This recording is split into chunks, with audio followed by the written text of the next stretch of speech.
Okay, good afternoon everyone.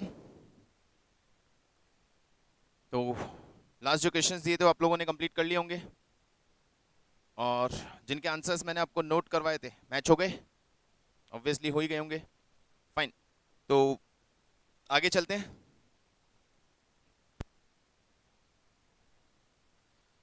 तो आज हमें डिस्कस करना है लॉस ऑफ प्रॉफिट पॉलिसी, जिसका इंट्रोडक्शन हमने अपनी लास्ट क्लास में डिस्कस किया था। अभी उसको पूरा फॉर्मेट और कंप्लीटली फॉर्मेट बना के और देखते हैं किस तरह से सारा कैलकुलेशन परफॉर्म करना रहेगा लॉस ऑफ प्रॉफिट पॉलिसी।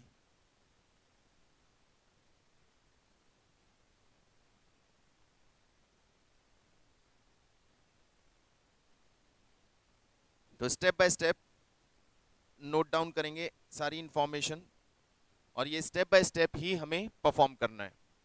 हमें यहाँ लॉस ऑफ प्रॉफिट के केस में क्लेम मिलेगा दो चीज़ों का।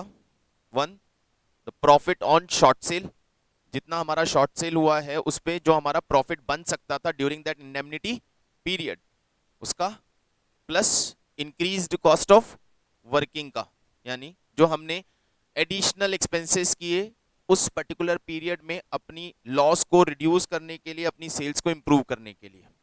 तो step number one, calculation of GP rate. सबसे पहले हम अपनी जीपी रेट कैलकुलेट करेंगे,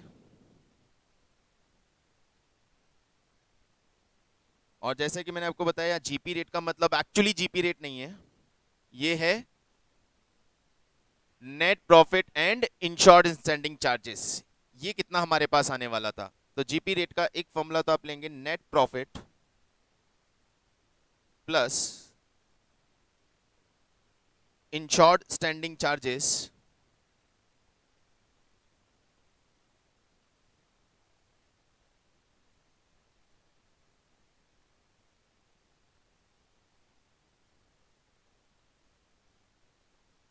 net profit plus insured standing charges divided by turnover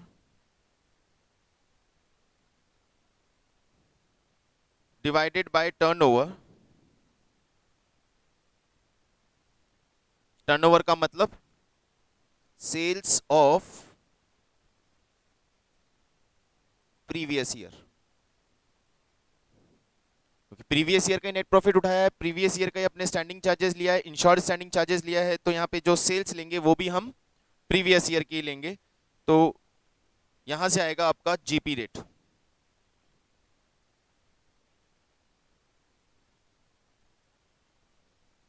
step number two,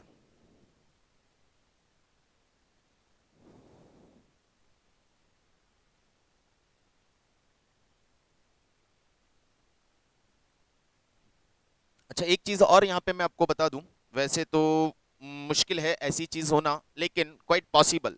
क्या कि सर यहाँ जो प्रॉफिट रेट कैलकुलेट होके आया है वो प्रीवियस ईयर के बेसिस पे। अभी सपोज करंट ईयर में रॉ मटेरियल कॉस्ट कम हो गया है और हमने अपनी सेलिंग प्राइस को मॉडिफाई नहीं किया है, या हमारे एक्सपेंसेस कम हो गए, हमने अपनी सेलिंग प्राइस चेंज नहीं की है, तो क्या जीपी रेट में चेंज आएगा? यस, डेफिनेटली हमारे नेट प्रॉफिट में चेंज आएगा। या फिर रॉ मटेरियल कॉस्ट ज्यादा हो गई है लेकिन अकॉर्डिंगली हमने अपनी सेलिंग प्राइस को मॉडिफाई नहीं किया है, तो ऐसी सिचुएशन में जीपी रेट में फ्लक्चुएशन आना पॉसिबल है। तो if any trend is there in GP rate, तो वो ट्रेंड भी हम यहाँ पे एडजस्ट करेंगे। तो यहाँ पे आप चाहें तो लिख दें plus minus adjustment for trend in GP rate. कोई भी ट्रेंड है, कोई भी प्लस माइनस हुआ है, कोई भी इंक्रीज या डिक्रीज हुआ है, तो उसका एडजस्टमेंट हमें यहाँ पे डालना पड़ेगा। जीपी के अंदर जो भी एडजस्टमेंट हुआ है वो हमें यहाँ पे डालना पड़ेगा। तो वो डिपेंड करता है इंफॉर्मेशन पे। Number two, calculation of loss on short sale.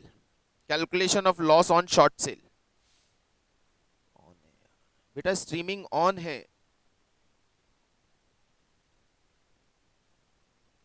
Calculation of short cell लिख लेते हैं, पहले अलग अलग कर लेंगे स्टेप को।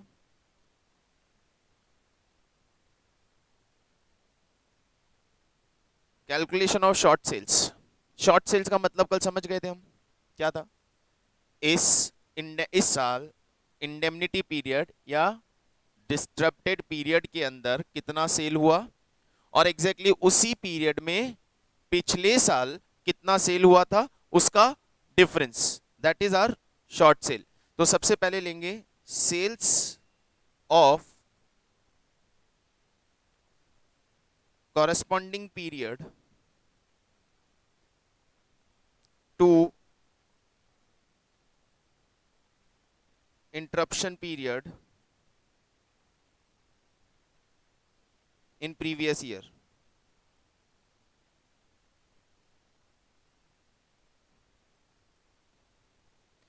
लैंग्वेज, अब लैंग्वेज कॉम्प्लिकेट हो जाती है, लैंग्वेज से कोई चीज समझ में नहीं आती, इसीलिए मैंने पहले ये सारी इंफॉर्मेशंस आपको एक्सप्लेन कर दिया था कि किस तरह से क्या चीज हम यहाँ लेने वाले हैं। तो ये कौन सी सेल है? इंटरप्शन पीरियड की या इंटरप्टेड पीरियड की पिछले साल की कॉरेस्पॉन्डिंग पीरियड की एग्जैक्टली सेम कॉरेस्पॉन्डिंग पीरियड की सेल है। इसमें हम करेंगे plus minus adjustment for trend. भाई लास्ट ईयर से इस साल इसमें कोई इंक्रीज या डिक्रीज हुआ है ऑन अकाउंट ऑफ ट्रेंड या अपवर्ड या डाउनवर्ड ट्रेंड, तो उसका एडजस्टमेंट करेंगे और उसमें से हम लेस करेंगे सेल्स ऑफ इंटरप्टेड पीरियड।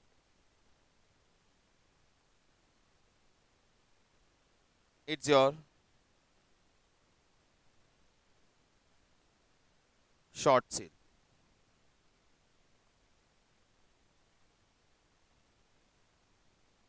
ए पे हमें जीपी रेट कैलकुलेट करना है, पॉइंट बी हमने शॉर्ट सेल कैलकुलेट कर लिया।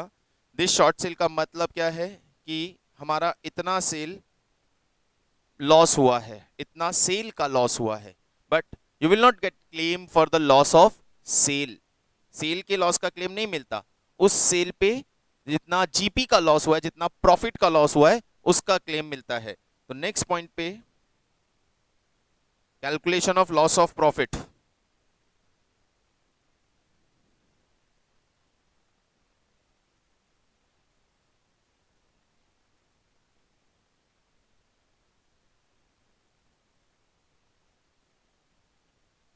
That is short sales multiply by GP rate। Short sale multiply by GP rate. Point clear है? यहां तक किसी को कुछ पूछना है तो बताएं।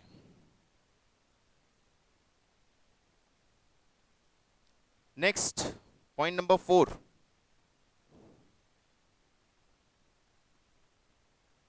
Is it clear to you?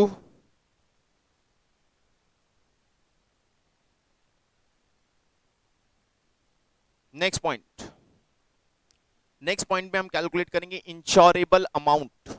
Insurable amount, कितने अमाउंट का इंश्योरेंस होना चाहिए था, कितने का इंश्योरेंस करवाना चाहिए था आपको, ताकि हमें पता चले कि हम अंडर इंश्योर्ड तो नहीं है, क्योंकि अंडर इंश्योर्ड होंगे तो हमें क्या लगेगा? Average clause. तो एवरेज क्लॉज निकालने के लिए हम यहां निकालेंगे इंश्योरेबल अमाउंट।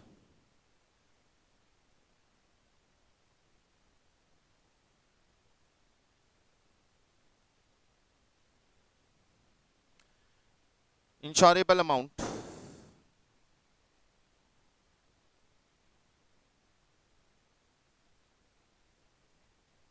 जितने अमाउंट का हमें पॉलिसी लेना चाहिए था। इंश्योरेबल अमाउंट का फॉर्मूला है adjusted turnover, adjusted turnover multiply by GP rate. Adjusted turnover multiply by GP rate.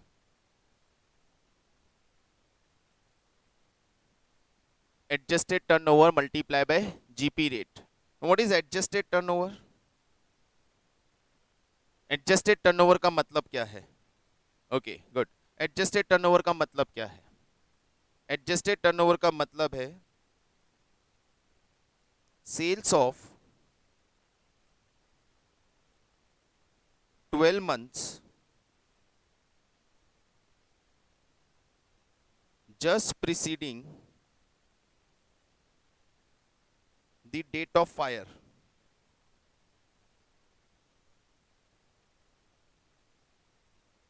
plus minus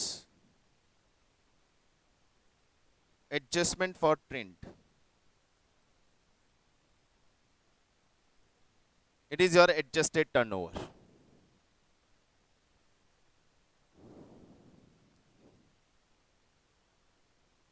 It's a different point. Carefully समझेंगे. Adjusted turnover का मतलब है GP rate, sales of 12 month just preceding from the date of fire. जिस दिन आग लगा है उससे जस्ट पहले के 12 महीने की सेल उठानी है. इसमें कोई अकाउंटिंग ईयर नहीं आ रहा है. इसमें कोई अकाउंटिंग ईयर नहीं, वो कहीं ना कहीं मिसमैच होके चलेगा. फॉर एग्जांपल यहाँ पे समझें, हमारा अकाउंटिंग ईयर अप्रैल टू मार्च है और suppose fire occurred on 15th July 2020. Fire occurred on 15th July 21 और interrupted period remain continue till 15th October 21. ठीक है, अब यहां से पीरियड ढूंढना है. 15 जुलाई को आग लगा, 15 अक्टूबर तक इंटरप्टेड रहा, तो ये 15 जुलाई 21 से 15th October 21 it is my interrupted period. मुझे चाहिए कॉरस्पॉन्डिंग पीरियड शॉर्ट सेल की कैलकुलेशन के लिए, तो इसका कॉरस्पॉन्डिंग पीरियड एग्जैक्टली क्या हो जाएगा? लास्ट ईयर की यही डेट्स उठा लो, ये लास्ट ईयर की यही डेट्स उठा लो, तो एग्जैक्टली 21 की जगह 20 डाल दिया और एग्जैक्टली इसी पीरियड की सेल उठाऊंगा, तो ये तो हो गई मेरी शॉर्ट सेल की कैलकुलेशन के लिए सेल. जीपी रेट निकालने के लिए हमने बोला हमें क्या चाहिए? जीपी रेट निकालने के लिए हमने डिवाइड किया, क्या चाहिए? टर्नओवर. तो वो टर्नओवर के लिए कौन सी डेट आएगी? वो टर्नओवर के लिए कौन सी डेट आएगी? 1 अप्रैल 20 से 31 मार्च 21, प्रीवियस अकाउंटिंग पीरियड. ये प्रीवियस अकाउंटिंग पीरियड है पूरा का पूरा. आग लगने से जस्ट पहले कौन सा अकाउंटिंग पीरियड था? तो यहां अकाउंटिंग पीरियड की बात कर रहे हैं हम. ये कहलाती है टर्नओवर, ये कहलाता है कॉरस्पॉन्डिंग सेल, वो है इंटरप्टेड पीरियड. अब एक और पीरियड यहां पे हमें कंसीडर करना है, द फोर्थ वन, जो कि मैंने यहां लिखा एडजस्टेड टर्नओवर. तो एडजस्टेड टर्नओवर में हमने लिखा है sales of the 12 month just preceding from the date of fire. आग लगने से जस्ट पहले के 12 महीने. अब आग लगने के जस्ट पहले से 12 महीने कौन से होंगे? 16 जुलाई 20 से 14th जुलाई 21.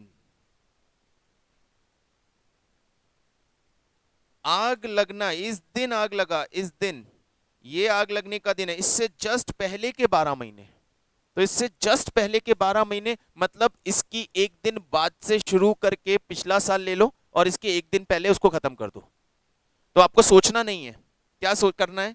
यहां जो डेट लिखी है ना, इस डेट से शुरू करना है या इसके आगे की डेट से शुरू करना है, या इसी डेट से शुरू कर ले, 15th जुलाई 20 एग्जैक्टली पिछला साल, और इसके जस्ट एक दिन पहले उसको खत्म कर दें, वो साल चाहिए मुझे 14 जुलाई 21. ये पूरा एक साल, ये 12 मंथ है प्रीसीडिंग ईयर के. चलो एक बार और चेक करते हैं. Suppose fire occurred on 1st October 21 and our business remain interrupted till 31st January 22. ये मेरा इंटरप्शन पीरियड गिवन है. मुझे कॉरस्पॉन्डिंग पीरियड चाहिए. Corresponding period is very simple. क्या करना है? सिर्फ ईयर चेंज करना है. Corresponding period is very simple, सिर्फ ईयर चेंज करना है, एक साल पीछे जाना है. एग्जैक्टली इसके मुझे चाहिए एनुअल टर्नओवर. एनुअल टर्नओवर का मतलब इससे पहले का अकाउंटिंग ईयर, इससे आग लगने से पहले का अकाउंटिंग ईयर. इससे पहले कौन सा अकाउंटिंग ईयर था? 1 अप्रैल 19 से 1 अप्रैल 20 से 31 मार्च 21, 1 अप्रैल 20 से 31 मार्च 21, यस और नो? ये आग लगने से पहले का अकाउंटिंग ईयर। भाई इस डेट से पहले कौन सा अकाउंटिंग ईयर खत्म हुआ होगा? 31 मार्च 21, वही अकाउंटिंग ईयर खत्म हुआ ना इस डेट से पहले। इस डेट से पहले 31 मार्च 21 खत्म हुआ ना, तो 31 मार्च 21 को एंड होने वाला अकाउंटिंग ईयर ये होता है एनुअल सेल के लिए, ये एनुअल टर्नओवर। और अब चाहिए मुझे एडजस्टेड एनुअल टर्नओवर, उसके लिए मैं कौन सी पीरियड की सेल उठाऊंगा?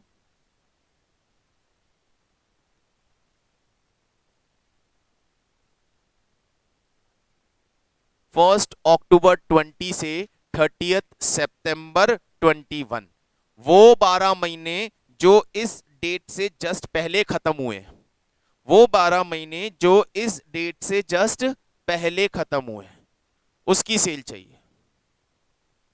Is it clear? तो ये डेट्स, इसलिए मैंने आपको डेट्स एक्सप्लेन किया क्योंकि यहां एक बहुत भारी कंफ्यूजन हो जाता है कि डेट्स कहां से उठाएं, कौन सी डेट्स लाएं। तो ये डेट्स अभी I think very much clear. Okay,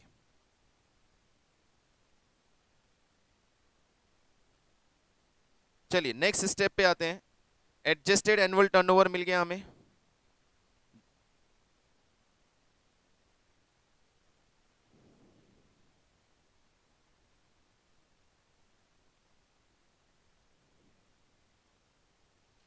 एक सेकेंड गाइस होल्ड कीजिएगा।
ओके,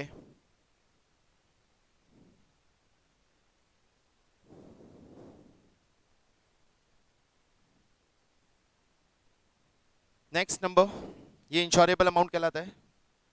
यहाँ पे एडजस्टेड टर्नओवर आ जाएगा और यहाँ से इंश्योरेबल अमाउंट हमारा निकल जाएगा। ठीक है, नेक्स्ट स्टेप नंबर 5।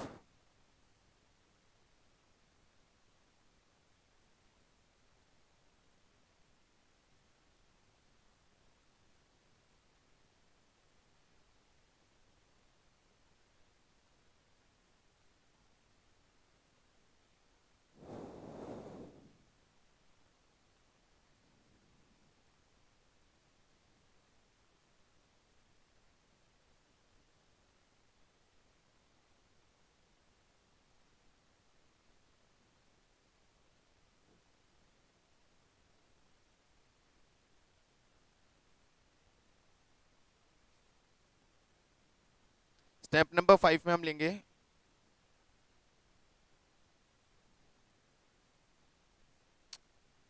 पेन क्यों बंद हो गया अब।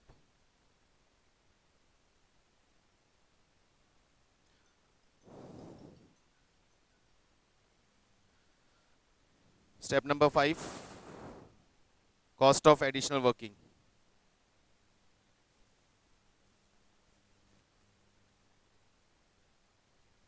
Claim for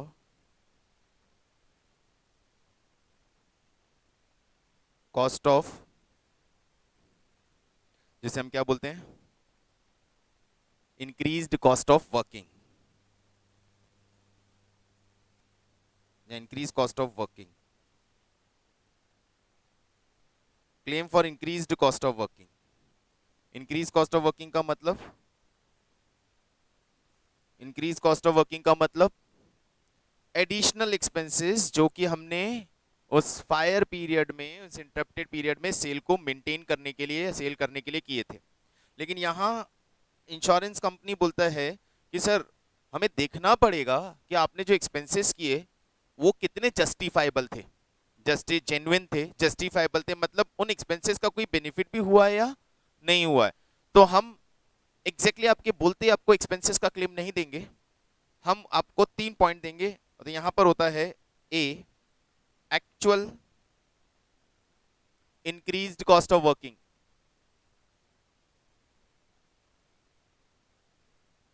actual increased cost of working, actual expenses या जिसे बोलते हैं इंक्रीज्ड कॉस्ट ऑफ वर्किंग।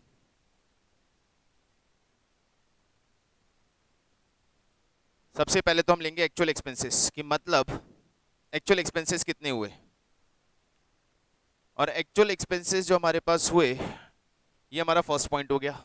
इससे ज्यादा तो क्लेम नहीं मिलेगा, लेकिन एक्चुअली इतना भी क्लेम नहीं देंगे सर हम आपको। हम चेक करेंगे कि इन एक्सपेंसेस की वजह से हमें कितना फायदा हुआ।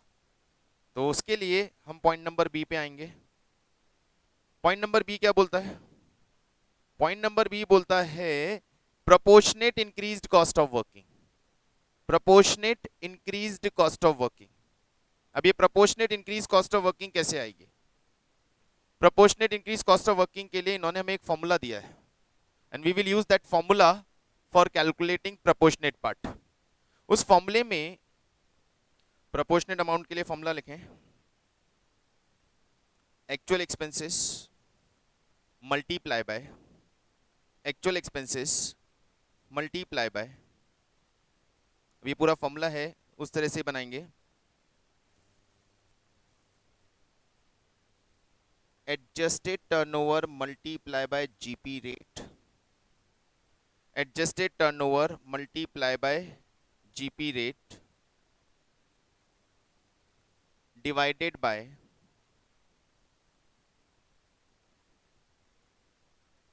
adjusted turnover multiply by GP rate divide adjusted turnover multiply by GP rate plus uninsured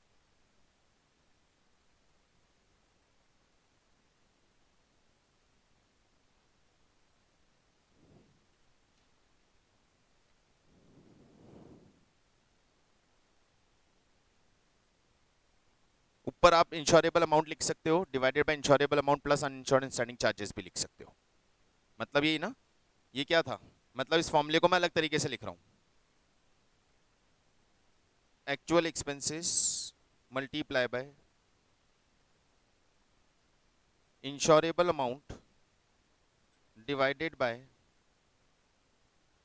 insurable amount plus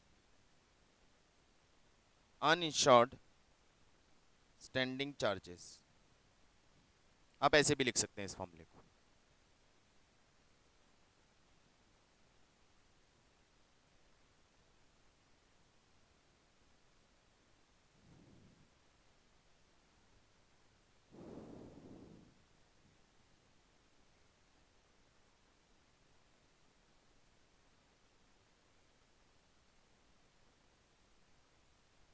ठीक है, सी इसका सी पॉइंट। तीसरा भी देखेंगे सर हम। तीसरा क्या देखेंगे सर हम? Proportionate amount. दूसरा प्रपोर्शनेट अमाउंट, तीसरा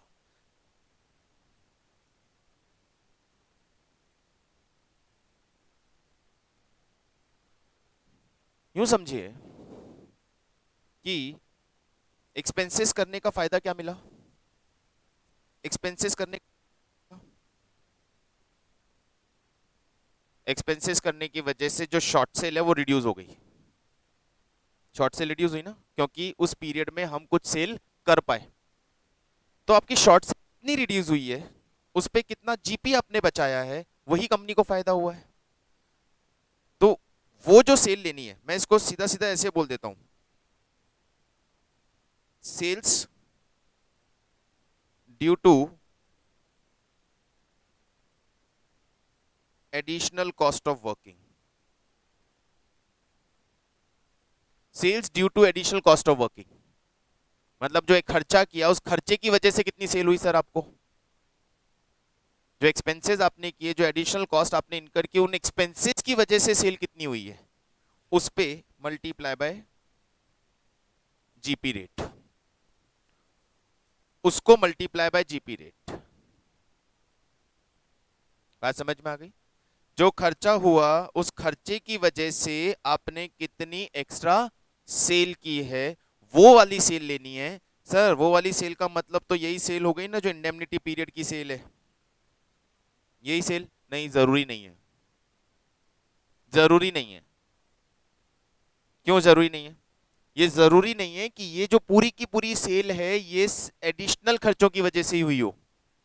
इसमें से कुछ सेल ऐसी हो सकती है जो आप एडिशनल खर्चे नहीं करते तो भी हो जाती है। अब मेरे रेगुलर कस्टमर हैं, मेरे रेगुलर कस्टमर मेरे पास आएंगे, चाहे मैं शॉप में बैठा हूं, चाहे वो खंडर हो गई हो, आग लगी हुई हो, और मैं वहीं पे काउंटर लगाऊंगा तो भी रेगुलर कस्टमर एक बार को तो मेरे पास आ ही जाएंगे, दूसरे नहीं आएंगे। तो मुझे चाहिए था कि सेल नॉर्मल हो जाए, इसलिए मैंने प्लेस लिया। वो प्लेस लेने से रेगुलर कस्टमर आए हैं? नहीं। प्लेस नहीं लेता तो भी रेगुलर कस्टमर तो मेरे पास आते। तो हम वहां पे ढूंढ के निकालेंगे कि out of the total sale conducted incurred during the period of interruption, expenses की वजह से कितनी हुई है, जिसे बोलते हैं रिडक्शन इन टर्नओवर अवॉइडेड। एक लैंग्वेज ये दी जाती है, reduction in turnover avoided. Turnover में जो रिडक्शन हो सकता था उसे अवॉइड किया गया, तो उस लैंग्वेज से भी आपको ये इंफॉर्मेशन हो सकती है। रिडक्शन इन टर्नओवर अवॉइडेड के नाम से भी आपको दिया हो सकता है ये वाला टर्म। ठीक है, तो वो चाहिए हमें यहां पे। अब आपके पास तीन चीजें आ गई, A B C. Claim will be least of A B C. Claim will be least of A B C. ऊपर तीन जो हमने एबीसी अमाउंट लिखे हैं, उन एबीसी अमाउंट में जो सबसे लीस्ट अमाउंट होगा, जो सबसे लोअर अमाउंट होगा, हमें उस अमाउंट का क्लेम मिलेगा। Is it clear? ये हो गई आपकी एडिशनल कॉस्ट ऑफ वर्किंग का क्लेम। दो क्लेम आ गए। स्टेप नंबर 6, टोटल लॉस या नेट लॉस जिसे बोलते हैं, कि अल्टीमेटली मेरा टोटल या नेट लॉस हुआ कितना।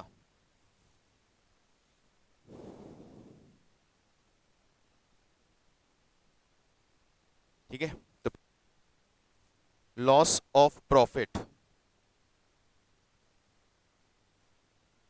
एज पर स्टेप 3। स्टेप 3 में लॉस ऑफ प्रॉफिट निकाला था हमने।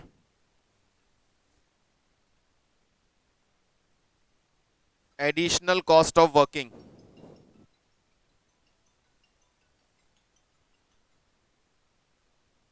Additional cost of working as पर स्टेप नंबर 5, जो पुराने स्टेप से निकाला हमने। इसमें से हम लेस करेंगे। क्या लेस करेंगे सर? कुछ सेविंग भी तो किया होगा। Saving in insured standing charges,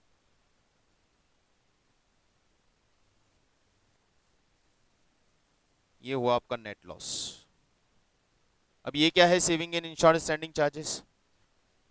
sir नया प्रमाइसेस लेके आपने एडिशनल एक्सपेंसेस किए और उसका क्लेम आपने हमसे ले लिया।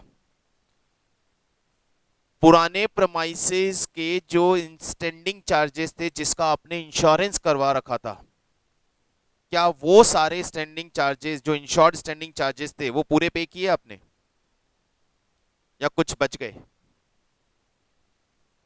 जैसे हमने इलेक्ट्रिसिटी बिल का इंश्योरेंस करवा रखा था, अब मैं नए प्रेमाइसेस में शिफ्ट हो गया, तो नए प्रेमाइसेस का इलेक्ट्रिसिटी एक्सपेंसेस तो मैंने एडिशनल कॉस्ट ऑफ वर्किंग में डाल दिया।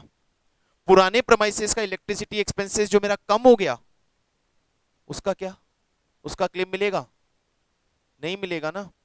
तो जो इंश्योर्ड स्टैंडिंग चार्जेस आपने एनपी में ऐड करके क्लेम की कैलकुलेशन की है, आपने जो जीपी रेट निकाला है वो जीपी रेट में आपने अपना नेट प्रॉफिट भी लिया है और आपने अपना इंश्योर्ड स्टैंडिंग चार्जेस भी लिया है। उनको बोला है कि जो सेल कम हुई है उस सेल में मेरा नेट प्रॉफिट का भी लॉस हुआ है और मेरे जो फिक्स चार्जेस जाते हैं उनका भी लॉस हुआ है। फिर आपने बोला कि मैंने एडिशनल एक्सपेंसेस किए हैं उसका भी क्लेम दे दो। मजाक लगा है क्या? अब ये भी तो बताओ कि जो स्टैंडिंग चार्जेस जिसका इंश्योरेंस आपने करवा रखा था, जिसका क्लेम आपने यहां इंक्लूड कर लिया है, क्या उसमें कोई कमी आई है? क्या उसमें से कुछ बचा लिया आपने? यदि बचाया है तो माइनस करेंगे हम।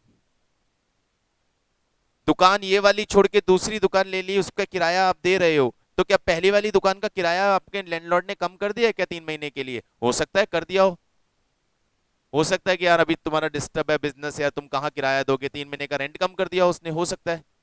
यदि कर दिया तो वो तो सेविंग हुई ना, तो वो सेविंग तो माइनस करो। उसका क्लेम कैसे ले रहे हो? क्योंकि उस रेंट क्लेम आपने ऑलरेडी मांग लिया है हमसे। कहाँ मांग लिया रेंट का क्लेम? इस लॉस ऑफ डालते वक्त ही आपने ये इंश्योर्ड स्टैंडिंग चार्जेस का क्लेम ऐड कर दिया है, ले लिया ना क्लेम हमारे से। तो अब यदि उसमें कुछ सेविंग आपने की है तो सेविंग तो माइनस करनी पड़ेगी। That is saving in insured standing charges, ये आएगा आपका नेट लॉस। अब लेंगे step number 7, average clause. Step number 7, average clause.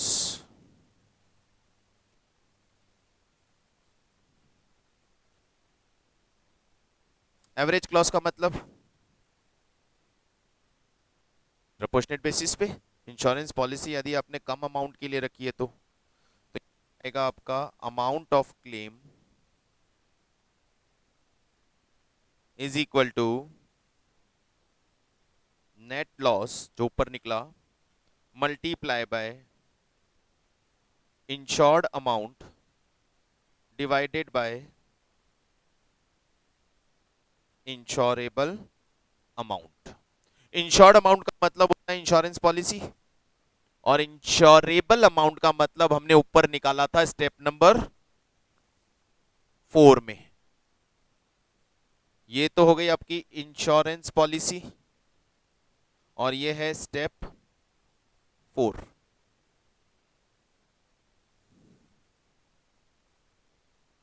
Is it clear? That's all.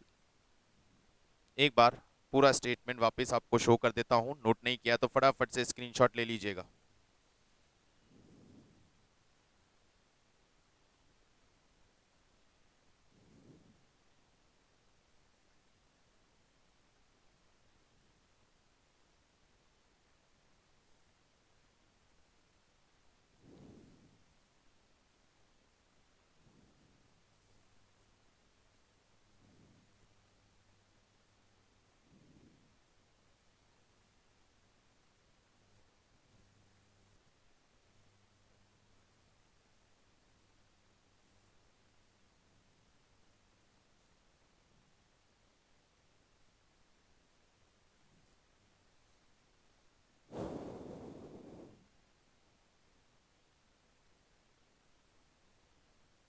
ठीक है, लास्ट एवरेज क्लॉज।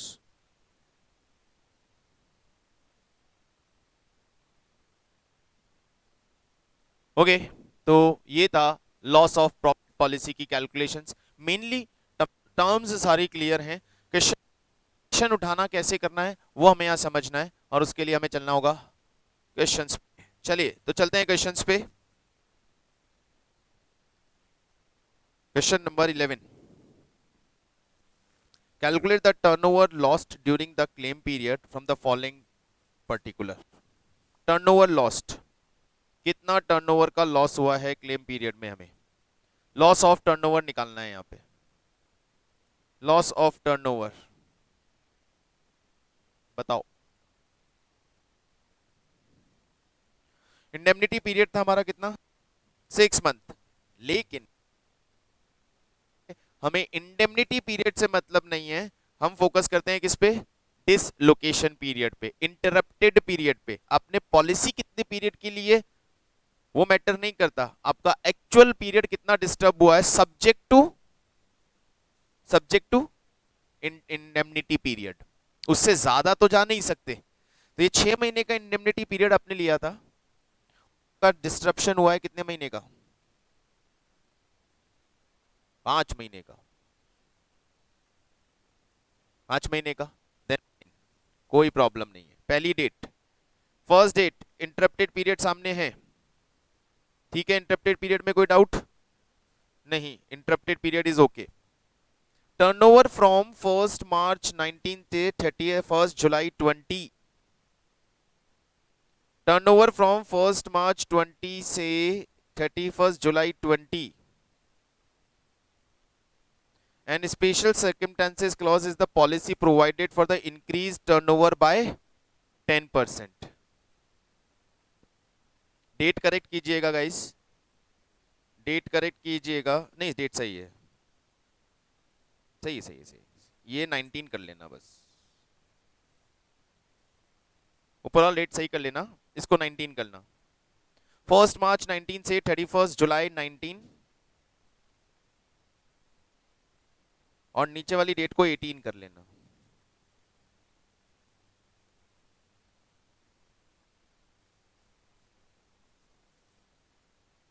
डेट्स गड़बड़ है थोड़ा, डेट्स करेक्ट कर लीजिएगा। नीचे वाली डेट है 18 की, और ऊपर वाला डेट है आपका 19 का।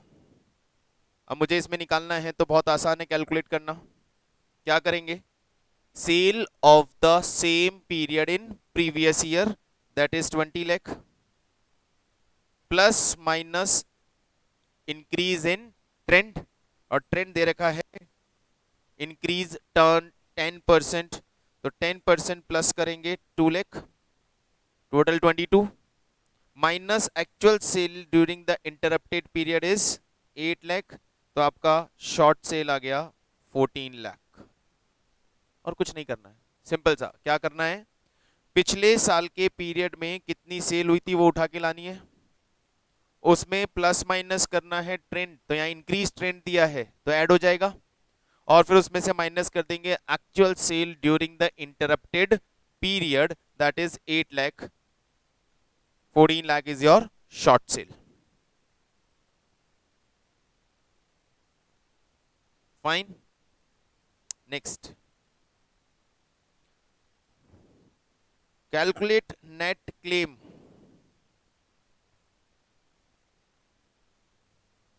For the increased cost of working.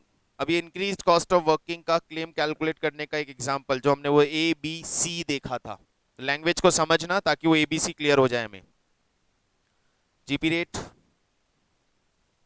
Agreed GP rate 20%, net profit for the last year 240, standing charges out of which 80,000 have not been insured 5 lakh 60, मतलब टोटल स्टैंडिंग चार्जेस हैं आपके 5 लाख 60, और उन 5 लाख 60 के टोटल स्टैंडिंग चार्जेस में से कितना इंश्योर्ड नहीं है, 80,000 इंश्योर्ड नहीं है, यानी 4 लाख 80,000 इंश्योर्ड है। इस लेवल पे इतनी बात तो समझ में आई गई। Actual turnover during claim period, during claim period यानी डिस्ट्रप्शन पीरियड यानी इंटरप्टेड पीरियड में एक्चुअल सेल कितना हुआ, 8 lakh. During claim period, 50% of the total turnover was maintained by incurring additional expenses. मतलब लाइन पढ़ो वापस, मतलब क्या बोलना चाह रहा है, वापस लाइन पढ़ो, क्या बोलना चाह रहा है? 50% of the turnover during the interrupted period is because of additional cost of working. मतलब उस इंटरप्टेड पीरियड में हमने 8 लाख रुपए की सेल की थी, इसमें से 50% यानी 4 लाख रुपए की सेल एक्स्ट्रा खर्चे करने की वजह से हुई है। मैंने क्या बोला था उसमें कि जो इंटरप्टेड पीरियड की सेल है जरूरी नहीं है पूरी की पूरी एक्स्ट्रा एक्सपेंसेस की वजह से हुई हो, आपको उसमें से ढूंढ के लाना पड़ेगा कि यदि मैं पास की दुकान लेता तो कितना सेल एक्स्ट्रा कर पाता। तो 50%, 8 लाख में से 4 लाख रुपए तो इस वजह से हुए सेल के कि आपने एक्स्ट्रा खर्चा किया। कितना एक्स्ट्रा खर्चा किया? 1,50,000। It's totally game of language. अब लैंग्वेज पकड़ोगे बहुत आराम से काम हो जाएगा।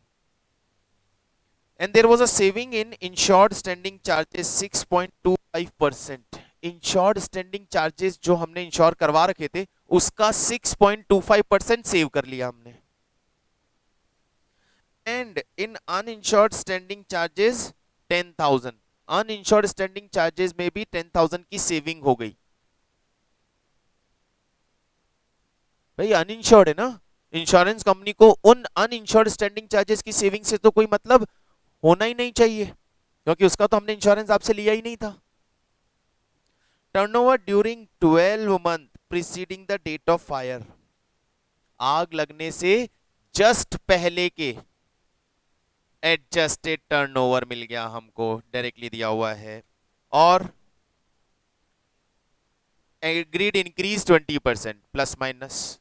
चलिए आते हैं सॉल्यूशन पे। Question number 12।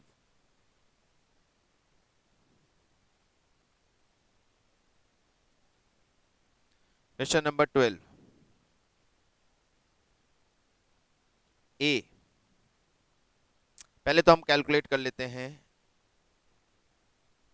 एडजस्टेड टर्नओवर या insurable amount.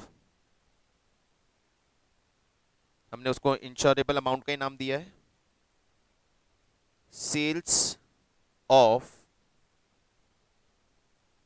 Preceding 12 month. Sale of preceding 12 month कितनी है? और उसमें 20% का इंक्रीज भी आएगा। Sale of preceding 12 month 30 lakh. Add increase in trend 6 lakh. Add increase in trend 6 lakh. ये आ गई आपकी एडजस्टेड टर्नओवर।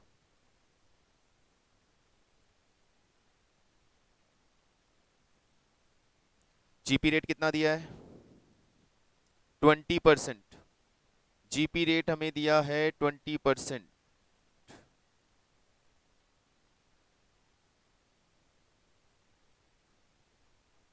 अब इन्होंने क्वेश्चन में खुद ने बोल दिया it is agreed GP rate, otherwise हम जीपी रेट कैलकुलेट करते हैं।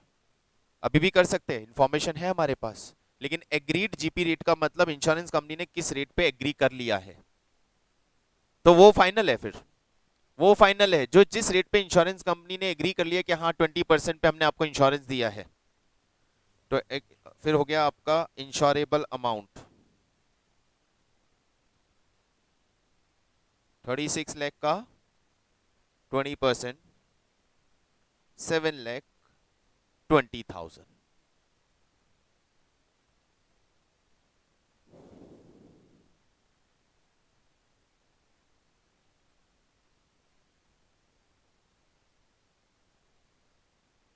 ठीक है, चलिए अब आ जाते हैं increased claim for increased cost of working.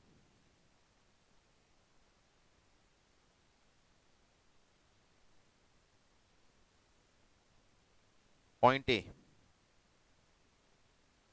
Actual expenses 1,50,000, actual expenses 1,50,000. Point B, proportionate expenses.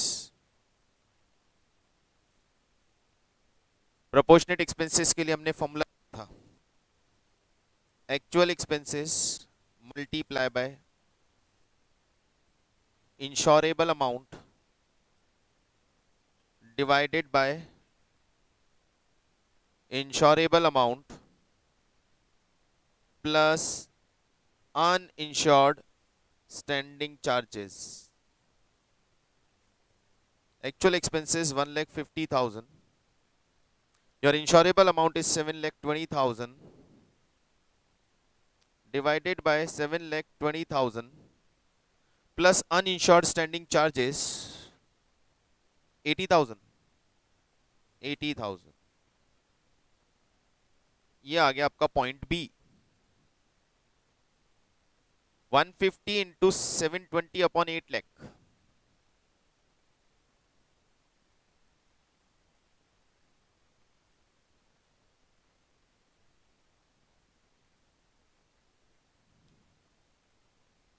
One lakh 35,000. Correct. Point C. Reduction in turnover due to reduction in loss of turnover, या यूं कहें sales due to additional cost of working.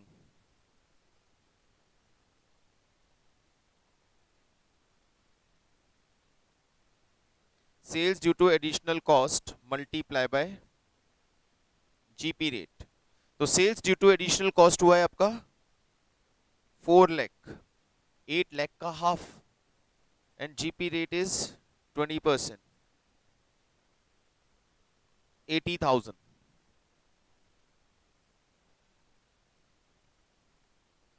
That means the acceptable claim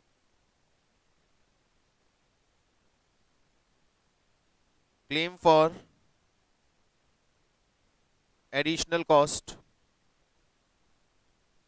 least 80,000 और इसमें से minus saving in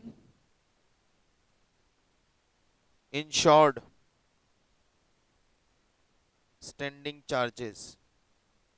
insured standing charges कितने थे, saving कितनी थी? इंश्योर्ड स्टैंडिंग चार्जेस टोटल थे हमारे 480 और उस पे हमें 6.25% का सेविंग कर लिया.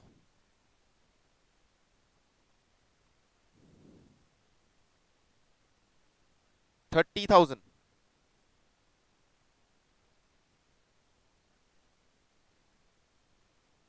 Final acceptable claim is of 50.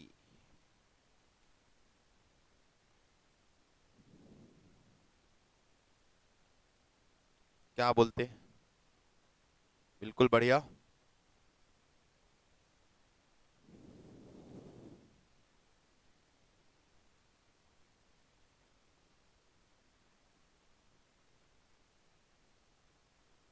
तो ये है additional cost of working directly कैसे कैलकुलेट करना है उसका एक एग्जांपल.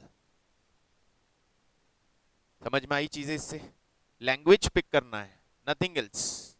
फॉर्मूले तो क्लियर है. अब क्या टफ है इसके? लैंग्वेज. बाकी बहुत इजी है, बहुत इजी है. नेक्स्ट एक्चुअली इजी है. 13 देखो.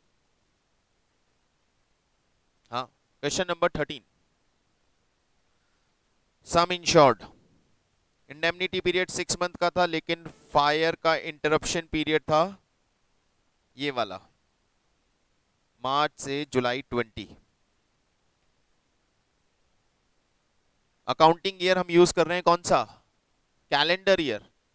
तो हमारा इससे जस्ट पहले का जो अकाउंटिंग ईयर जीपी रेट के लिए हमें चाहिएगा वो होगा जनवरी 19 से दिसंबर 20. अरे भावनाओं में बह गया मैं बोलते बोलते। दिसंबर 19, नेट प्रॉफिट 6.60 लाख यानी 60,000, increase cost of working 15,000, turnover for the year ended 31 मार्च 19, ये हो गया आपका पिछले साल का टर्नओवर। जीपी रेट की कैलकुलेशन के लिए यही चाहिए था हमें।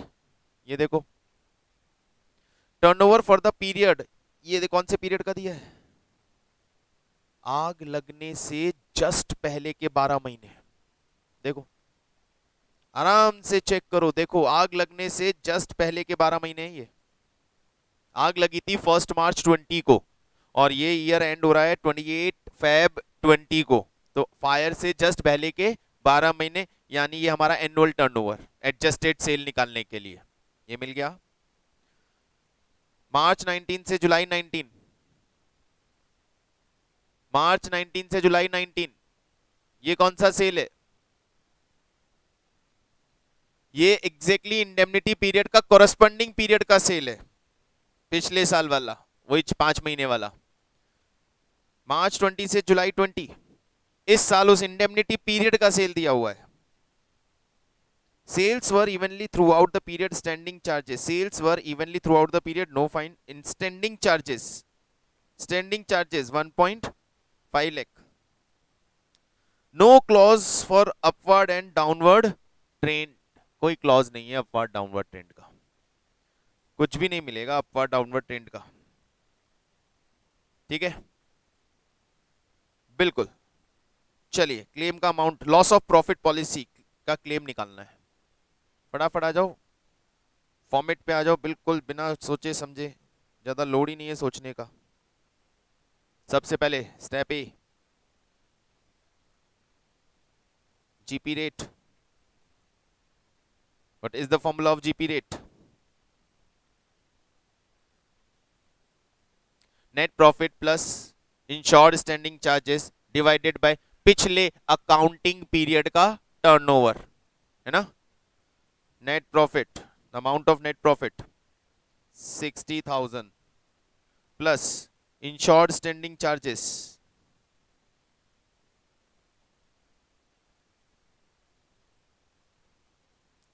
इतने ज्यादा स्टैंडिंग चार्जेस कैसे इंश्योर्ड हो सकते हैं? प्रॉफिट से भी ज्यादा अमाउंट कैसे हो सकता है? सेल से भी ज्यादा स्टैंडिंग चार्जेस तो कैसे मिल सकते हैं? इवन प्रॉफिट से भी ज्यादा स्टैंडिंग। इसको 50,000 0.5 लाख करो। और in absence of information I am assuming all standing charges are insured. तो 60,000 plus 50,000 divided by sales of previous year 1 lakh, पिछले साल की सेल बाबा 5,25,000। क्या कर रहे हो? डेट मार्क करवा दी है मैंने, 5,25,000।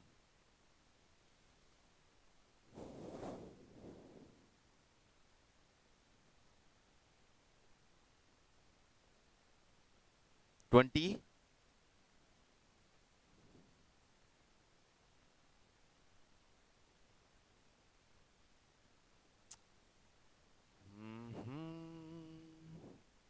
यार ये क्वेश्चन मिसप्रिंट है या नहीं? मैं 1 मिनट, ये 1,50,000 है या 50 है, मैं एक बार चेक करता हूँ ना। ये 1 मिनट चेक करके आता हूँ, क्वेश्चन में चेक करता हूँ मिसप्रिंट तो नहीं है कहीं। As it is not misprinted, it is 150, यही है 150 है।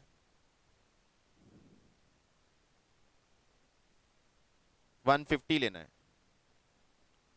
40%।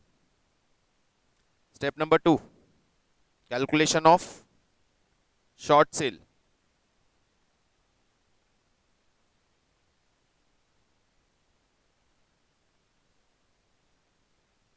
कैलकुलेशन ऑफ शॉर्ट सेल के लिए चाहिए पहले हमें सेल पिछले साल की इंडेमनिटी पीरियड की। आप करेंगे सेल्स और डेट डाल दीजिएगा, 1 मार्च 19 से ये वाली सेल, ये पिछले साल की इस पीरियड की सेल, ये पिछले साल की इस पीरियड की सेल हो गई आपकी 1,27,500। इसमें हम करते हैं plus minus trend, but there is no trend. इसमें से लेस करेंगे sales of indemnity period March 20 से जुलाई 20। मार्च 20 से जुलाई 20 का आपका सेल है 60,000।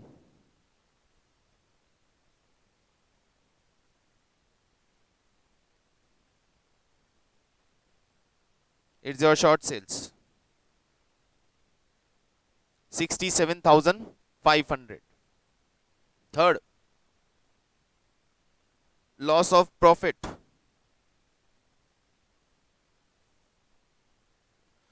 लॉस ऑफ प्रॉफिट कैसे आता है? Short sale multiply by GP rate, simple. 67,500 multiply by 40%, 27,000। 27,000।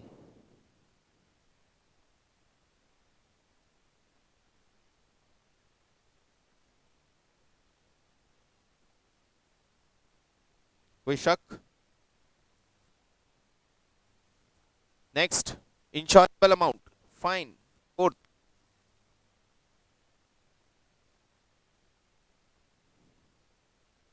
Insurable amount का मतलब होता है पिछले 12 मंथ की sale multiply by GP rate.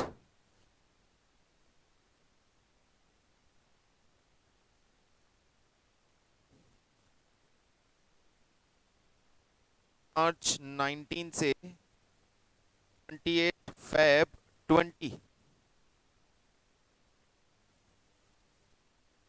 ये रहा 5,85,000।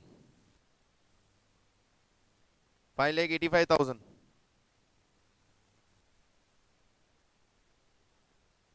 प्लस माइनस ट्रेंड नील, तो ये कहलाती है एडजस्टेड सेल्स। और इंश्योरेबल अमाउंट होता है आपका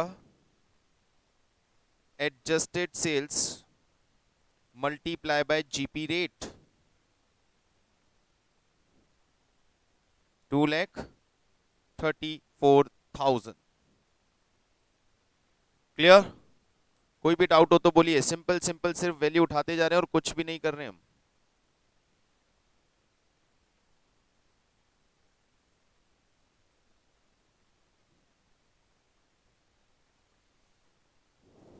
point number 5, increase cost of working का claim. Increased cost of working, increased cost of working, increased cost of working के लिए a actual expenses, actual expenses, actual expenses incurred, actual expenses incurred 15,000। मिल गए? नहीं मिले? ये रहा ना increase cost of working, actual expenses. ये तो डायरेक्ट ही होते हैं, हमें लीस्ट ऑफ 3 चाहिए ना। Increase cost of working 15,000। B, D में हम क्या लेंगे? Proportionate,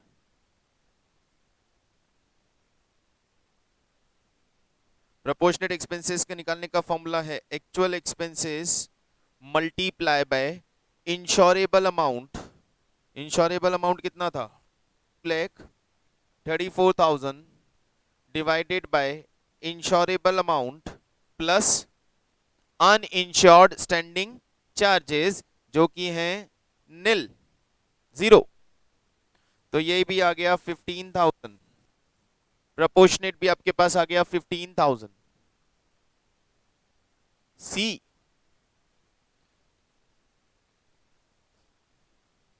sales due to additional cost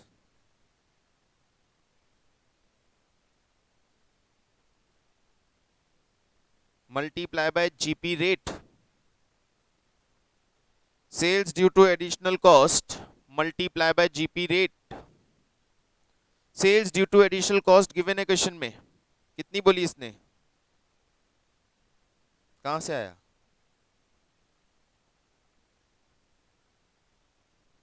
ये क्यों? हु सेज कि it is sales due to additional cost? मैंने कब बोला कि इंटरप्टेड पीरियड की सेल को आपको sales due to additional cost लेना है? पिछले क्वेश्चन में लिया था क्या ऐसा? क्या लिया था पिछले क्वेश्चन में हमने?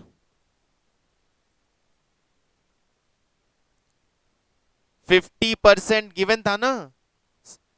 इंटरप्टेड पीरियड की सेल थी 8 लाख, लेकिन due to additional expenses sale कितनी हुई थी? 50% ऑफ दैट 4 लाख। इसमें इंटरप्टेड पीरियड की सेल है 60,000, लेकिन ड्यू टू एडिशनल एक्सपेंसेस इसमें से कितना हुआ? इसमें से कितना portion of sale additional expenses की वजह से हुआ? सर मैं भविष्यवक्ता या अंतर्यामी नहीं हूं जो बता दूंगा, क्वेश्चन ने नहीं लिखा है तो मानूंगा पूरा का पूरा इंक्रीज कॉस्ट ऑफ वर्किंग की वजह से हुआ है। तुमने पहले ही मान लिया था बेटा, अभी तो मान लिया था, लेकिन किसी क्वेश्चन में एज इट इज उठा के डाल दोगे तो गड़बड़ हो जाएगा। तो it will be 60,000 into 40%।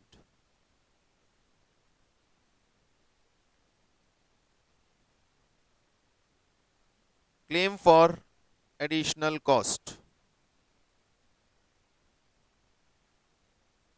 Least one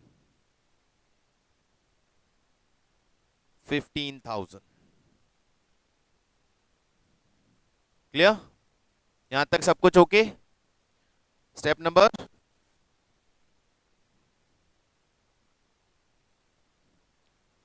total net loss या नेट लॉस। पहले लेंगे loss of profit, loss of profit, loss of profit. Step number 3 27,000 add claim for expenses 15,000. Is there any saving in expenses? No.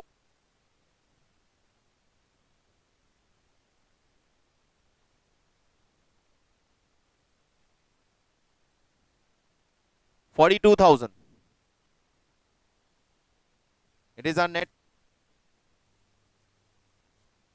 Step number 7. Is average clause is applicable? Sir check कर, amount था हमारा 2,34,000 और insurance policy हमने लिया था 1,95,000। Under insured है, कम insurance है, और कम इंश्योरेंस है तो एप्लीकेबल होगा average clause. Amount of claim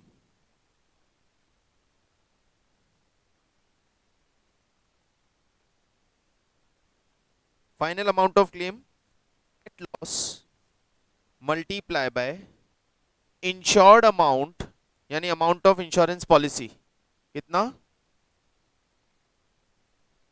1 lakh divided by insurable amount 34। So it's your amount of claim.